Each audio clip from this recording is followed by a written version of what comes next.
ये मतलब इसके बारे में लोगों को जागरूक करने। धन्यवाद डंडा देने के लिए। और डंडा दे के आप लोग भागिएगा नहीं,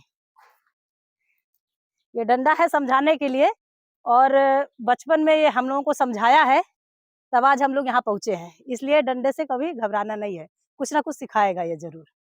तो सबसे पहले हम गांव में जब जाएंगे तो हम ये बोलेंगे, आप लोगों का बहुत बहुत स्वागत है, अभिनंदन है, वंदन है।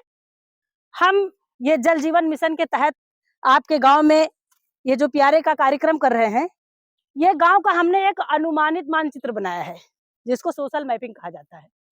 अनुमानित यानी कि अनुमान लगा करके जो गांव में चीजें पाई जाती हैं, वो चीजें हमने इसमें दर्शाने की कोशिश किया है। तो भैया जी आप बताइएगा, ये जो पीले कलर से बनाया गया है ये क्या चीज है? ये गांव में आने का रास्ता है। बहुत अच्छा। उसके बाद ये क्या बनाया गया है? ये छोटे छोटे घर मकान बनाया गया है, क्योंकि हम गांव में कार्यक्रम कर रहे हैं। तो ये जब छोटे छोटे गांव में जब घर बने तभी तो ये गांव बना जी। बहुत अच्छा। उसके बाद हमने ये क्या बनाया है? ये हरे कलर की पट्टी है, यानी कि ये हमारा प्राथमिक विद्यालय है। और ये लाल कलर से पट्टी दिया गया है, यानी कि जूनियर विद्यालय है हमारा। ठीक है। उसके बाद ये हमारा सामुदायिक शौचालय है। और ये जैसे गांव में लोग, जैसे प्रधान जी का घर है और बीडीसी का घर है, इस टाइप का हमने घर भी बना दिया इसमें। और ये छोटे बड़े हमने पेड़ पौधे के रूप में भी दर्शा दिया है। और ये तालाब है, और ये वो तालाब है जो एकदम टूटा फूटा कचरे से भरा हुआ तालाब, जहां गंदगी उत्पन्न होती है, वो वाली तालाब है। और दूसरी तालाब ये जो सुंदरीकरण हुआ है प्रधान जी के द्वारा, वो इसमें ये दिखाया गया है। आंगनबाड़ी केंद्र है। और ये देखिए सबसे जरूरी चीज, गांव में हिंदू मुस्लिम सब लोग रहते हैं, तो ये मंदिर है, क्योंकि धर्म के नाम पे हम लोग अपने मन के शांति के लिए इस चीज का निर्माण जरूर करते हैं। तो ये मंदिर है। और भाई साहब ये मस्जिद है, क्योंकि मंदिर मस्जिद में ही हमको मन की शांति मिलती है। तो ये भी हमने दर्शा दिया है। उसके बाद बहुत जरूरी, आप लोग बताइए ये क्या चीज है? ये कौन सा नल है? इंडिया मार्का, जिसको हम लोग सरकारी नल बोलते हैं, वही है ना? तो ये सारी चीजें यहाँ इसलिए दर्शाया गया है कि ये लमसम गांव में मिलते हैं। मिलते हैं कि नहीं मिलते हैं? मिलते हैं ना? तो कैसा लग रहा गांव आपका? अच्छा लग रहा है? बहुत अच्छा लग रहा है। कोई चीज इसमें ऐसा छूटा जिस कलर को हमने नहीं बताया अभी तक? सब हो गया? छूटा है क्या? लाल लाल जो रखा हुआ है। बहुत अच्छा। क्या नाम भाई साहब आपका? शंभू शरण के लिए एक बार जोरदार ताली बजाइए आप लोग। इन्होंने बहुत सही चीज पकड़ा है कि ये हमने क्यों छोड़ दिया। ये रास्ते के पास भी आप देख रहे हैं भूरी कलर की मिट्टी दर्शाई गई है। ये छोटे बड़े पेड़ पौधे के पास है, और ये तालाब के पास भी है कि नहीं है? ये क्या चीज है? क्या चीज है भैया ये? गंदगी। गंदगी कौन सी गंदगी? एकदम आप खुल के बोलिए, कौन सी गंदगी है? बिल्कुल, ये शौच है, ये मानव मल है। जब सुबह लोग जगते हैं तो सबसे पहले शौच के लिए ही कहीं ना कहीं जाते हैं। ये बताइए, क्या सब लोग शौचालय का प्रयोग करते हैं? क्या सबके यहाँ शौचालय बन गया है? लमसम बन गया है शौचालय, लेकिन कुछ हमारे बीच में ऐसे भी लोग हैं कि शौचालय बना हुआ है, उसके बाद भी वो खुले में जा रहे हैं। शौचालय बना है तो आप कहीं देखेंगे जय हनुमान पान की दुकान, उसी शौचालय में कहीं लकड़ी तो कहीं बकरी, है कि नहीं? तो ये सारी चीजें हैं। अगर वो खुले में जा रहे हैं शौच करने, तो क्या सोच करके जाते हैं खुले में शौच करने?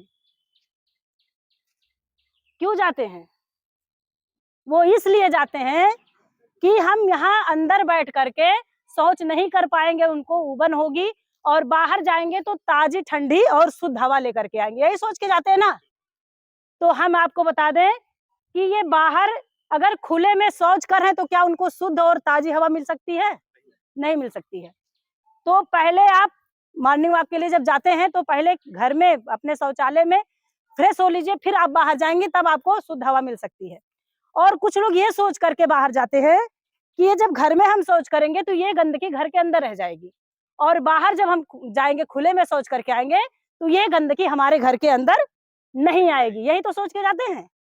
तो भाई साहब आपसे निवेदन है, आप जरा सा इस रास्ते से चलते हुए और आप यहाँ तक आए, आ जाइए, रास्ते पे चलना है आपको, आ जाइए यहाँ तक। चलिए अब ऐसे यहीं यहाँ यहीं आ जाइए, यहाँ पे आइए। अब ऐसे करके आप अपना ये जूता दिखाइए सामने, उधर इधर इधर मुँह कर लीजिए, उठाइए। क्या इनके पैर से गंदगी बच पाई? जो खुले में शौच था वो लगा कि नहीं लगा पैर में? लग गया? चलिए भैया ठीक है। अब क्या ये भाई साहब जूता चप्पल फेंक देंगे वहीं पे? जिसके भी पैर में, हम लोगों के भी पैर में कभी ना कभी तो टट्टी लगा है कि नहीं लगा है? लगा है। तो क्या हम जूता चप्पल फेंक देते हैं वहीं पे? नहीं फेंकते हैं ना? और वहीं तुरंत पानी मिल जाता धुलने के लिए? फिर कहाँ जाते हैं धुलने के लिए? हम आते हैं पहले गाँव में, और जिसका जिसका घर पड़ेगा रास्ते में सबके यहाँ बांटते हुए फिर हम आएंगे, ठीक है? और अधिकतर कहाँ धुलेंगे इसको? सरकारी नल पे, यही तो है। अब ये सरकारी नल पे हम क्यों धुलेंगे? क्योंकि ये सरकारी नल है, यहाँ हमको कोई मना नहीं कर सकता है, और अगर मना भी करेगा तो हम किसी से कम नहीं है, कहेंगे तुम्हारे बाप का है क्या, धुलेंगे, है कि नहीं है? ये बताइए, ये सरकारी नल हमको क्यों दिया गया था? कि जब पैर में टट्टी लगे तो आके यहाँ धुलना? पानी पीने के लिए।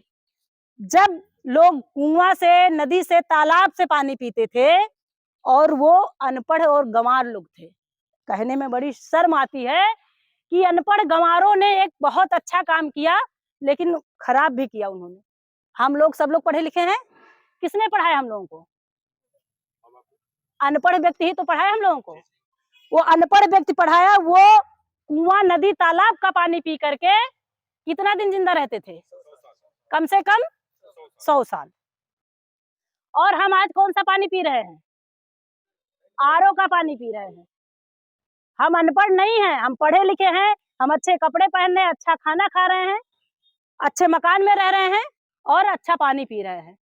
उस हिसाब से कम हम लोग को 200 साल जिंदा रहना चाहिए। तो रहेंगे ना? 200 साल जिंदा रहेंगे? क्यों भैया? बीमारी से ना रहे वो अलग की बात है, बट रहना चाहिए जी, बीमारियों से मर जाएंगे। बीमारियों से मर जाएंगे। बहन जी का कहना है बीमारियों से मर जाएंगे।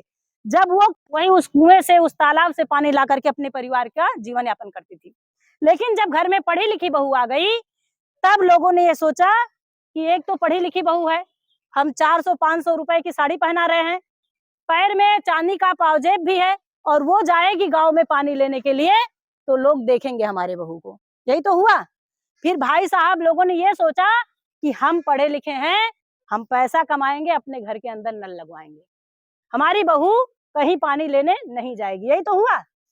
फिर भाई साहब ने लगवाया नल, फिर इनसे नहीं देखा गया, ये भाई साहब ने भी लगवा लिया, फिर ये इन्होंने लगवाया, ऐसे ऐसे करके सबके दरवाजे पे नल लग गया। लगा कि नहीं लगा?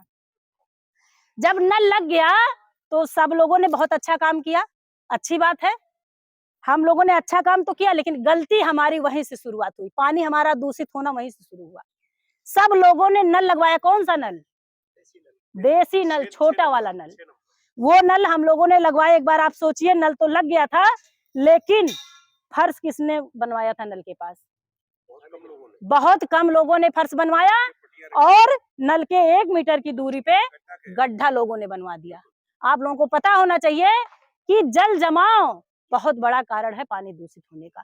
कहीं भी अगर गंदा पानी इकट्ठा हो रहा है, तो वो धीरे धीरे करके अंदर जाकर के हमारे जल स्रोत से मिल करके उसको दूषित कर देता है। दूसरी चीज, जब हम वहाँ फर्श नहीं बनवाए हैं, तो ऐसे ही हम वहाँ बर्तन धुल रहे हैं, कपड़े धुल रहे हैं, बच्चा लेटरिन कर रहा है उसको धुल रहे हैं, तो वो पाइप के माध्यम से धीरे धीरे करके अंदर जा करके वो पानी दूषित हो गया। दूसरी चीज, पहले के लोग कूड़ा कचरा उठाते थे टोकरी में, और गांव के बाहर एक गड्ढा हुआ करता था, उसमें डालते थे। जानवर लोग पालते थे, गोबर उठा करके खेत में डालते थे खाद के लिए। जब पढ़ी लिखी बहुएं आ गई, तो झाड़ू लगाते लगाते, और रास्ता भी बन गया, रोड भी बन गया, और नाली भी बन गया। जब वो झाड़ू लगाते लगाते जब रोड पे आई, दरवाजे पे, तो धीरे से इधर उधर उन्होंने देखा, कोई दिख तो नहीं रहा है। अगर कोई नहीं दिखा भैया, तो सारा कूड़ा नाली में है कि नहीं है? सारा कूड़ा नाली में। और हम सबके घर पे समरसेबल है, बहुत अधिकतर लोगों ने मोटर, समरसेबल, टुल्लू पाइप ये सब लगवा लिया है। अब सारा जानवर का गोबर कहाँ जाता है? नाली में जाता है। और वहां जब जल जमा होता है, तो वो नाली जाम होती है, और अंदर जाकर के पानी हमारे पानी को दूषित कर रहा है। तालाब, पहले तालाब का पानी लोग पीते थे, और जब पढ़े लिखे लोग आ गए, तो जानवर नहलाना शुरू किए, अपने बच्चे को नहलाना शुरू किए, कपड़े धुलना शुरू किए, और अब क्या हो रहा है, उसमें कूड़ा कचरा डाला जा रहा है, तो वो जल जमाव वहां हो रहा है, जैसे ये हमने बताया ना गंदा तालाब, और यहाँ भी लोग शौच कर रहे हैं, तो ये पानी अंदर जाएगा तो पानी दूषित होगा कि नहीं होगा। दूसरी चीज, हमारे पैर में गंदगी लग जाए तो हम यहाँ आते सरकारी नल पे, यहाँ हमने प्रयोग तो किया इस नल का, ये पीने के लिए बनाया, ये बिल्कुल अमृत के समान पानी था, क्योंकि ये पानी काफी गहराई से आया हुआ था, और ये पानी बिल्कुल अमृत के समान था। लोगों को बताया भी गया, जब हैजा की बीमारी चली थी तो बहुत तत्काल में आनंद फानन में ये नल लगवाया गया था, और हर गांव में 3 से 4 नल लगवाया गया, और बताया भी गया कि पानी इसी का पीजिएगा, भोजन इसी पानी से बनाइएगा। लेकिन लोगों ने यहाँ कब इस्तेमाल किया, जब घर में कोई पार्टी फंक्शन शादी ब्याह पड़ता था तो बर्तन और कपड़े धुलने के काम में आता था। बच्चा टट्टी कर दे तो चड्डी यहाँ धुली जाती थी, कहीं जानवर को नहलाना होता था तो इसी नल में बांध के नहलाते थे, साइकिल और मोटरसाइकिल धुलना होता था तो यहाँ लोग जाते थे। कोई पानी पीने के लिए और भोजन बनाने के लिए यहाँ इस नल से पानी नहीं ले जाता था। और क्या हुआ, ये भी दूषित हो गया। कैसे हुआ, यहाँ फर्श टूट गया, फूट गया, और हमने गंदगी को रगड़ के यहाँ साफ किया, और धीरे धीरे करके उसी दरार के माध्यम से ये पानी अंदर गया और हमारा जल स्रोत खराब हो गया। तो आप लोगों से निवेदन है कि पानी को बचाइए, जल है तो जीवन है, जल है तो हम है, जल है तो कल है। जल अगर हम नहीं बचाएंगे तो भाई साहब, खासकर ये जो हमारे पुरुष वर्ग भाई यहाँ पे खड़े हैं, आप लोगों से कहना चाहते हैं कि आप लोग मेहनत मजदूरी अपने गांव में करते हैं कि नहीं करते हैं, गांव से बाहर जाके करते हैं, परदेश जाते हैं, और कुछ भाई तो हमारे विदेश तक चले जाते हैं। जाते हैं कि नहीं जाते हैं, विदेश में जाते हैं, 2-2 3-3 साल नहीं आ पाते हैं। किसी को अच्छा लगता है अपने माँ बाप को छोड़ के जाना, अपने पत्नी को छोड़ के जाना, अपने बच्चे को छोड़ के जाना, लेकिन आप ये सोच करके जाते हैं कि हम अच्छे से नहीं पढ़ लिख पाए तो अपने बच्चे को अच्छी शिक्षा दिलवाएंगे, उसके लिए चाहे जितना कुछ करना पड़े। हम टूटी फूटी झोपड़ी में गुजारा कर ले, अपने बच्चे के लिए अच्छी मकान दिलवाएंगे, यही तो सोचते हैं। हम साइकिल से चलते रहे लेकिन बच्चे के लिए कम से कम एक बाइक तो दिलवा ही दे, यही सोच करके आप प्रदेश विदेश में रुक पाते हैं, वरना आप नहीं रुक पाएंगे। लेकिन हम सब कुछ उस बच्चे के लिए बचा रहे हैं, गाड़ी बंगला बैंक बैलेंस, अगर पानी नहीं बचाए तो सब बेकार है। आने वाले समय में अगर हम पानी नहीं बचाए तो आपके सामने बच्चा तड़प तड़प के मर जाएगा, वो गाड़ी बंगला बैंक बैलेंस कुछ भी काम नहीं आएगा। तो आप लोगों से निवेदन है कि जो पीने वाला पानी है वो हमारे पास बहुत कम बचा हुआ है, 0.007% से भी कम बचा हुआ है पानी। ये पानी आप लोगों को बचाना है, और ये जो गांव में पानी की टंकी लग रही है, ये 500 से लेकर के 1000 फीट के गहराई से ये पानी की टंकी का पानी आएगा, जो बिल्कुल अमृत के समान होगा। तो आप लोग गांव में यही लोगों को बताइए कि किसी प्रकार से पानी का दोहन नहीं होना चाहिए। वो चाहे जो जल जांच की महिलाएं हैं गांव में, या फिर वो 13 कर्मी जो अभी चयनित किए गए हैं, वो सबके माध्यम से, आंगनबाड़ी हो, आशा हो, जो भी है, ये एक समाज सेवा का काम है। और ये जान लीजिए, जो समाज सेवा करने निकलता है, कीचड़ उछलता जरूर है उसके ऊपर। तो अगर आप लोग डर जाएंगे कीचड़ से तो कुछ नहीं कर पाएंगे। आज जो ये बुराई करेंगे, कल आपकी वही बड़कपन करेंगे, आपको कुर्सी जरूर देंगे बैठने के लिए, क्योंकि ये हमारा अपना पर्सनल काम नहीं है, ये पूरे विश्व का काम है। क्योंकि पानी नहीं है तो ये धरती खत्म हो जाएगी। ये इसके साथ हम आप लोगों से विदा लेना चाहते हैं। बहुत बहुत धन्यवाद।